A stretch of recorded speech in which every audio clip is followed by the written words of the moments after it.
Hey, what's up, y'all? Y'all good? I hope so. Y'all listen. Let's get into this deep dive of why did I get married. And I want to focus on Terry and Diane. This is what I think about them as a couple. And I want y'all to get down in the comments and let me know what y'all think about them as a couple, okay? So the movie opens with Patricia giving a seminar. The students ask about her book, Why Did I Get Married? They want to know if the couples were still together. And she starts off with Diane and Terry. She says that they really know how to communicate. So on the ride up to the cabins, Diane doesn't feel like they should have left Kenya because she was just getting over a cold. Terry says she'll be okay. He says he knows this because he's a pediatrician. She's good. So then Diane's phone ring and it's her assistant Monica. She tells Monica to email her the info she found out about the case and she'll check it when she makes it to the cabin, right? Terry tells her that she's not going to be checking no emails because they on vacation. And he wants her to get off the phone and spend some time with him because she's been on the phone off and on the whole trip. And I'm looking at him like, isn't she in the car with you? Like, what do you actually have to talk about, Terry? You don't seem like the most interesting and fun-filled conversationalist. Is that a word? It's gonna be one today. Okay. So Diane says, you and your control issues. But Terry doesn't feel like he's controlling. Diane doesn't see the issue with her trying to get some work done, being that it's a long trip. But the reason Terry decided to drive versus fly is because he saw that as the only way to spend time with her, being that she works 12-hour shifts. They don't have time to themselves that often. He tells her that he thinks that her priorities aren't in the right place because even though she may make it home by 5 on some days, she's still checking her phone, checking her emails, and he feels like she has drive-by meetings with their daughter. And he is over there doing all that talking and she pick up her phone. He couldn't believe it. But if this is all he was talking about the whole way down there, like a whole bunch of fussing and nagging, I would have to fake sleep because I don't want to hear all that. That's probably one of the reasons why she doesn't spend time with him now. You know how some people pick up extra shifts at work because they just don't want to be at home with their person? They don't want to hear all that extra noise. Even with Diane being the top litigator at her firm, I could see her picking up extra cases just to avoid Terry. But what's funny is when the scene cuts back to the classroom and the student says that she was really interested in the Sheila and Mike characters and she asked Patricia if they were still together. Patricia gonna say, I really don't like discussing my friends. Girl, stop. You wrote a whole book about them, so what are you talking about? So Diane and Terry make it to the cabin, right? Sheriff Troy is there. He lets them know that he already cut up some wood because a big storm is coming. He leaves. They go get settled. Terry has set up some wine and candles, but child Diane is upstairs asleep. The laptop laid on the stomach and everything. Then her phone starts ringing and it's Monica again. So Terry takes it upon himself to tell Monica not to call Diane because they're on vacation. Sir, what gives you the right to do that? And that's exactly what Diane was talking about when she said that you were controlling. And for you to say, I understand all of that. I feel like Monica was telling you something about the capital murder case for the 16-year-old that Diane was working on. Or possibly saying that Diane said that she could call at any time. So you have an idea of how important the case is, but you still chose to act like her supervisor. And I still want to know what made you feel like you had the authority to make that request. And I completely understand that when you're on vacation with your person, you usually look at that as time that should not be disturbed because you're trying to protect the quality of the time that y'all are spending together, right? But in this situation, it wasn't like Diane was taking time off from Macy's. She's a litigator. And at this time, she's working on a very important case that will still require her attention and feedback in some way. Because even if he felt like this vacation was a chance for them to strengthen their marriage, being that they don't get that much time to themselves, that was the wrong way to go about it, in my opinion. And I also think it had a little pettiness attached to it because Terry has a need for attention. His need for exclusivity when it came to the vacation came off as if he felt like, since she's overlooking my needs, I'm going to overlook her professional commitments. The same way I feel like she's undervaluing what I'm saying when it comes to spending time together, I'm going to undervalue whatever she has going on right now as far as work is concerned. Because I feel like she's sidelining me with this job, and I'm not about to let her nor Monica get in the way of the plans I have set for this weekend. Fast forward, Patricia and Gavin arrive. Gavin and Terry, they sit down and talk about what they've all accomplished. Then Gavin brings up Terry saying that he was going to have 4 kids. And he was like, you're going to have to talk to Diane about that. And I'm trying to figure out, did Diane and Terry have a conversation or conversations before they said I do in regards to the type of life and family they wanted? Because they not on the same page at all. Then while he's out there chopping wood, he tells Marcus that him and Diane haven't had any meetings in the bedroom for months. And he's kind of getting tired of trying to, get her to spend time with him. And at this point in the movie, I'm thinking, okay, hold up. It's not about quality time as it relates to just hanging out together, cuddling up, watching movies, riding through the city, listening to R&B music. 90s R&B to be exact. All he wants to do is try and have a baby. So then we get to them sitting on the back porch talking. The ladies go in to make dinner. The guys talk, they eat. Then everybody winds down for the night. So Diane is acting like she is so distraught that Mike made Sheila drive up there by herself. Terry all snuggled up against her, telling her that the weekend was supposed to be about them and he's ready to bump and grind. And Diane is looking at him like, really? Seriously? You're really thinking about going to Pound Town while my friend could be somewhere caught up in the blizzard? And she tells him to move and she rolls over. All of that was fake. First of all, I don't think she was going to do anything with him anyway. And as soon as he said something about working on the sun, she had to think fast, and Sheila was her out. Fast forward, we get to breakfast. Sheila arrives. Mike looks so disappointed. Then the phone rings and it's Monica. And that's when she finds out that Terry told her not to call. Diane asks Terry if she could talk to him for a minute, and since he's in his feelings, he tells her no. Later on that night, he's up in the room reading, and Diane wanted to know, why did he tell Monica not to call her? She said, this isn't just about us spending time together, so tell me what it is. He's looking at her like, girl, don't play with me. You know I want more kids, but you make it a point to start a fight with me so we won't do anything. And being that we've been here for 2 days already, when do you think you're going to be ready? She turned her head and he was like, you know what? I don't have time for this. So as I said, it's not about spending time together. It's all about him wanting another baby, but he disguises it as quality time. And I'm trying to figure out, why isn't he picking up what she's not putting down? The lady doesn't want any more kids. I really don't think she wanted the first one. Then we get to the infamous dinner scene. Mike is over Angela. Angela spills the tea about Mike and Trina. She put it out there. Mike like, this what we doing? Let's do it. Then he spills everybody's tea.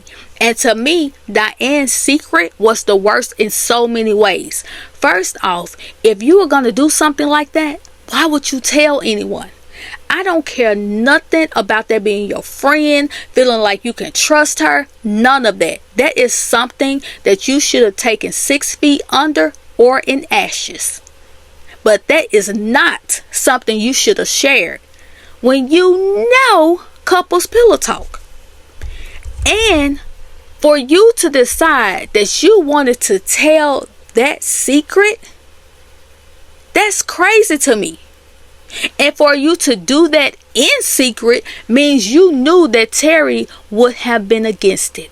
He probably would have tried to talk you into having another baby, which is clearly not what you want. And as I've said before, I don't even think Diane wanted the first baby. She should have told Terry how she felt about having another baby. Even if he was going to be mad about it, at least she would have put all her cards on the table. If getting her tubes tied is what she wanted to do, she should have told him. If he disagreed or even threatened to divorce her, then divorce it would have to be. Because ain't nobody got time to be creating arguments just so you don't have to be intimate. We too grown for that. I don't know if she thought if we got divorced, he'll try to get me for spousal and child support. So in so many words, it's cheaper to keep him and just do what I want to do with my body because I can. I don't know what Diane was thinking, but at the same time, Terry does not come off as the easiest person to communicate with, especially if he's not going to get his way. He had no respect for her autonomy anyway. He masked his control as romance, but in every conversation about spending time together, it was always followed by, I want another baby. He comes off as one of those, it's either my way or the highway type of people. So after Mike has laid everybody's secret out on the table, they're all ready to call the trip short. When Terry and Diane leave, Terry doesn't close her door for her the way he usually does, so she's looking like, really? And I can't believe that she thought that Mike was going to close her door after what he just found out. Even though he checked the paternity of their daughter without telling her, which was not right, what she did was a little bit worse in my opinion. So he says to her, you weren't going to tell me, were you? She ignores the question and asks him why did he test their daughter. And of course, it was all about her not spending time with him. They only did something maybe once or twice. She asked him what were the results. He's looking like, what do you mean? She's mine. So she says, really? Huh. Now he's thinking that she's implying that it could have been someone else's, but that's not, what it was.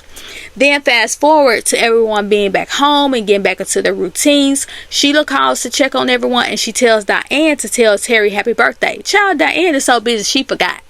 She finally makes it home and Terry is sitting there with his assistant. They're eating cake and ice cream. She apologizes for being late and the assistant could tell that it's time for her to leave. Diane gets in her feelings and asks them if they were having an affair. She gonna tell that lady not to come back to her house and then tells Terry to fire her. And he's like, you don't come up in here giving me no ultimatums. And of course, in pure Diane fashion, she acts like she's clueless to why Terry is acting the way that he is. Like, how many times do you want this man to tell you that y'all not spending time together and he wants another child?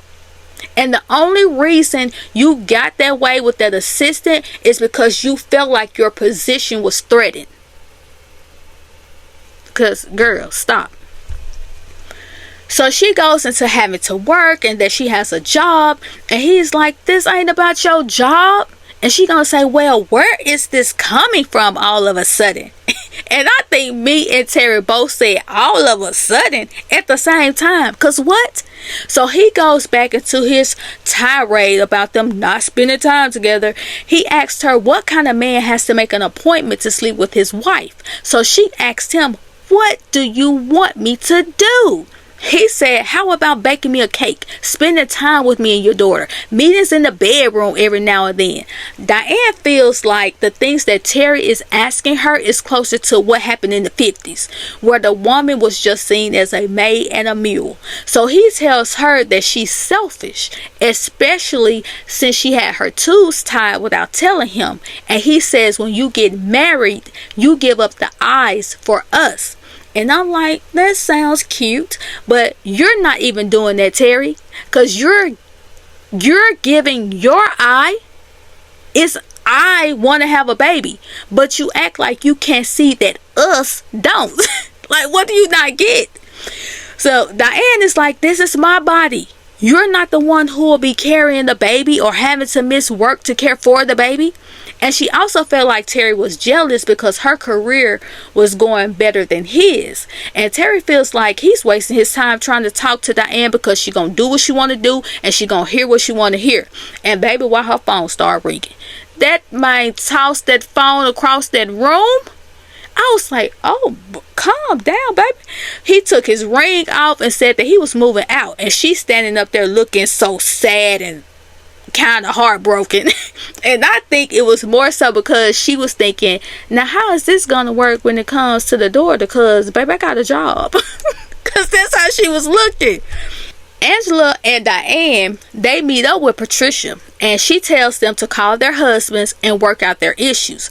Patricia gives them some homework and tells them on one side of this piece of paper, list the bad things that your husband have done. On the other side, list all the good.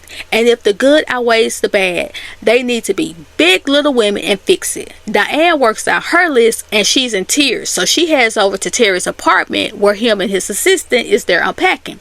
She apologized about not telling him about getting her tubes tied. She said she was taking him for granted and she realized that she needs him and loves him. So he asked her why did she make that comment after he said that Kenya was his. She said that she did it to get back at him. So he lies and says that the assistant was pregnant with twins and if they could work it, if they could work that out, but he just said it to get back at her.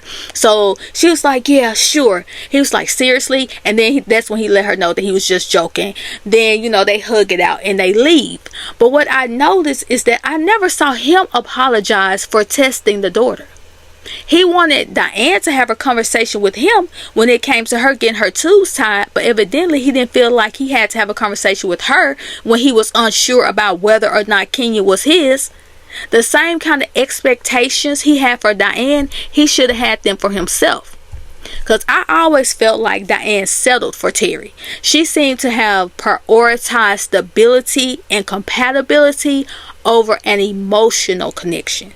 They have no chemistry. No passion. Diane seemed to be checking off the boxes of what it is to be a wife. She's performing the role of a wife and mother. Like, okay, we got married. Check. He wanted to have a baby. Check. Spend time with them when I can. Check. But I don't think Diane ever really wanted any of that. She is so career driven, so none of that really aligned with who she is at the core. So when it comes to her and Terry, they look good on paper, but not good for each other. She's basically trying to live Terry's version of his dream life, not hers.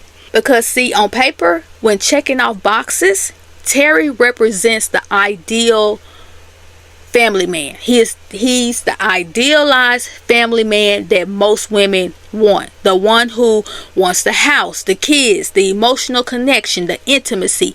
But those kids, that emotional connection and intimacy that he wants, Diane doesn't seem to want the same thing.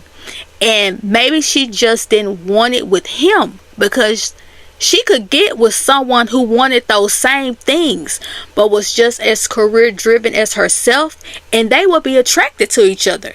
And I don't think it's that she doesn't care about Terry. She's just not in love with him in that way. It's like she's just going through the motions, doing things out of duty and habit, but not so much out of love. Like, I know a lot of people felt like Diane was selfish for getting her tubes tied without telling Terry, but I don't think it's so much about being selfish, but more so inconsiderate. Because if you're going to call Diane selfish, you'd also have to call Terry selfish. Terry was going on and on about one another child.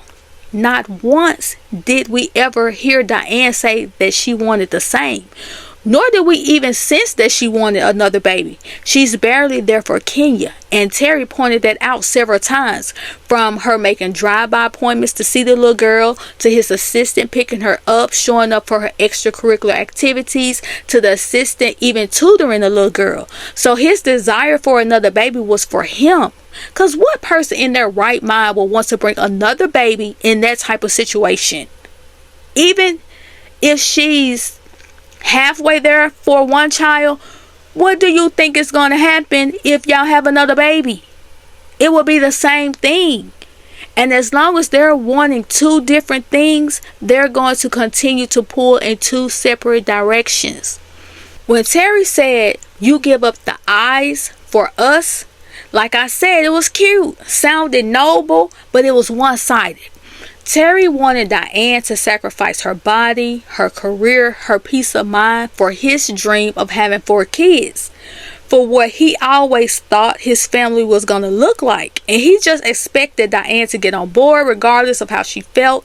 It was like, F her reservations, I want another baby. But her actions, her demeanor, and her priorities clearly showed that's not what she wanted. So either Terry was in denial, or it was entitlement, meaning he felt like he was entitled to her body and to another baby simply because, in his words, when you get married, you give up the eyes for us. And that statement alone makes me wonder if they talked about any of this before they got married. Like, did y'all even talk about this before you got engaged? Because if Gavin knew that Terry always talked about having 4 kids, why didn't Diane know this? And if she did know, did she go into the marriage hoping that he would change his mind? And did Terry go into it assuming that Diane would come around to the idea of a big family? It's like, that's why communication is very important before you decide to get in deep with someone. Because prior conversations about how they looked at family, the type of family they wanted, etc., would have eliminated a lot of the things they were going through, because they wouldn't have been together anyway, let alone got married. And if Diane did go into it thinking that she eventually warmed up to the idea of wanting kids or a lot of kids, then that's where she'd have to step up, be honest, and say that she never wanted any of that. Because Diane didn't necessarily look miserable as far as like lashing out or falling apart, but she did seem emotionally disconnected and tired of hearing him ask for a baby. And it almost felt like she stayed out of obligation and routine, because their life looked successful from the outside. 2 professionals, a beautiful home, a beautiful daughter. They were respected in their community. But underneath that surface was a woman who was manufacturing arguments to avoid intimacy. Like, can you imagine how exhausting that has to be? I honestly don't know how long she would have been able to carry on that charade, even if Mike had never told her secret. If Mike hadn't revealed that Diane had her tubes tied, Terry would have continued pressing her for more children, and Diane would have continued finding ways to avoid the conversation and avoid him altogether. But how long can someone sustain a marriage built on avoidance? I think the little girl was like 7. So when he asked her in the car if she was ever going to tell him, I think the answer was no. Because if she had said anything in 7 years, she wasn't planning on it. Or maybe until she couldn't take him asking her anymore. And what's even more tragic is that Diane never said, listen, I don't want any more kids. I wonder if she felt like she didn't have room in the marriage to say that, due to how strongly Terry wanted those things. And since she didn't, Terry fell in love with a version of Diane that wasn't entirely true. He fell in love with a version of Diane who was trying to fit his dream. She did it out of obligation. She was checking boxes. So it's like when she made the decision to get her tubes tied, she did it as a way to reclaim her body and reclaim something for herself. And Terry never just asked, hey, I keep going on and on about what I want. Do you even want more kids? It's like he was ignoring all of the red flags. And even if he was seeing them, it's like he found a way to change the color of the flag to fit what he wanted. I don't know. I just don't think Diane would have ever been honest with Terry. Even when he left and she went to apologize, I don't think that was out of being in love with him, but more so out of comfort in what was familiar. Her life was carefully constructed, so a disruption to that is scary. What she was used to was falling apart. That was probably terrifying for her. Her going to apologize was her more so fixing the surface, but not the root of their issues. Because in Why Did I Get Married To, she cheated. Which reiterates to me that little apology that she gave, that was temporary. But that emotional disconnect was embedded in the foundation of their relationship.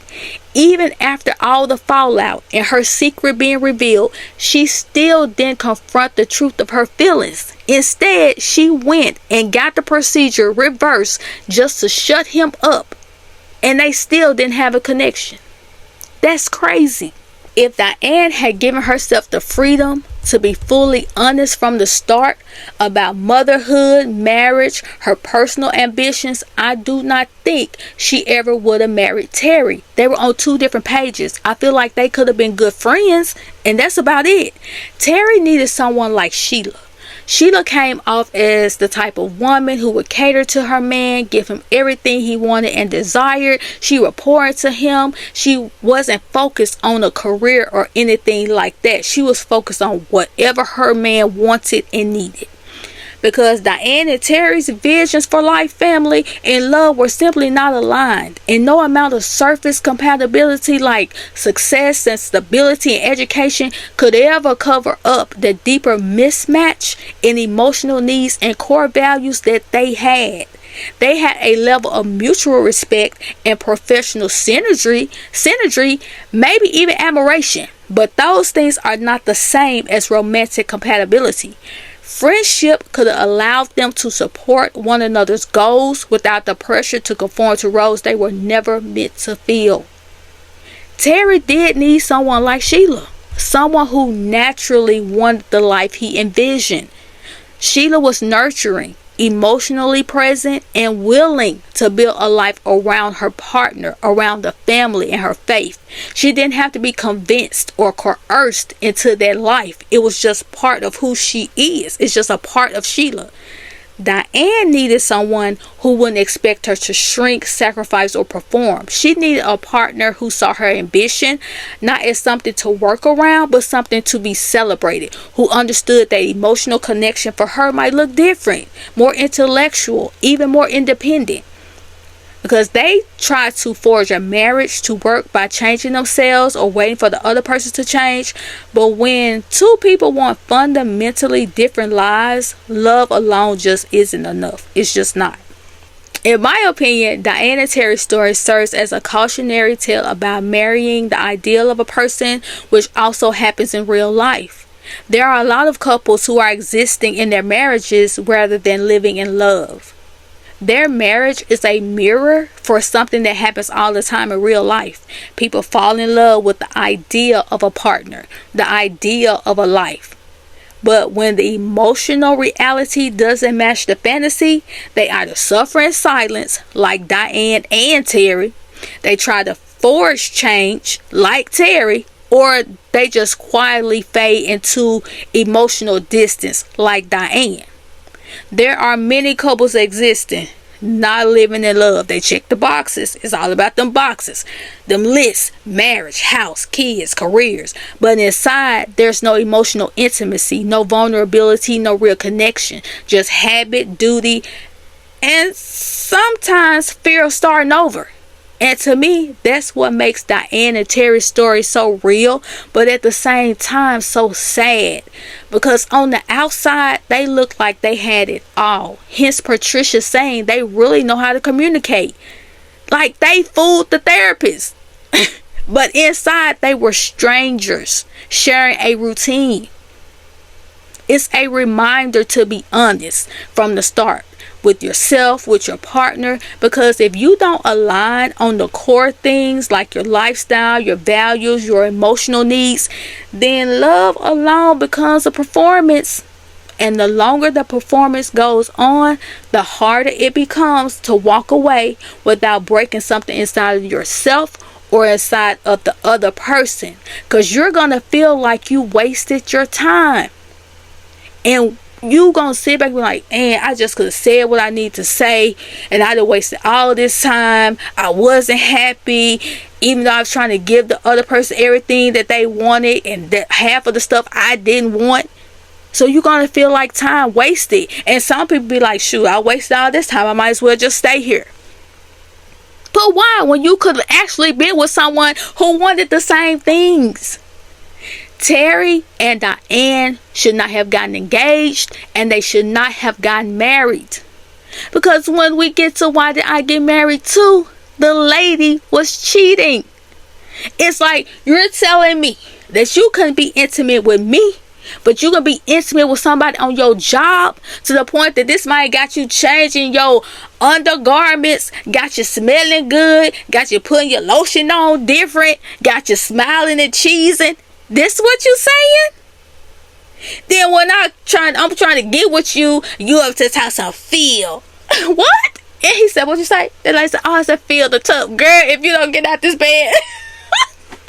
But yes, baby, y'all get down in the comments and let me know what y'all thought about Terry and Diane and why did I get married. And if you want me to do a deep dive on their relationship in why did I get married too, just let me know down in the comments. And would y'all please share this video, so that you can push it up in the algorithm. I would really appreciate that.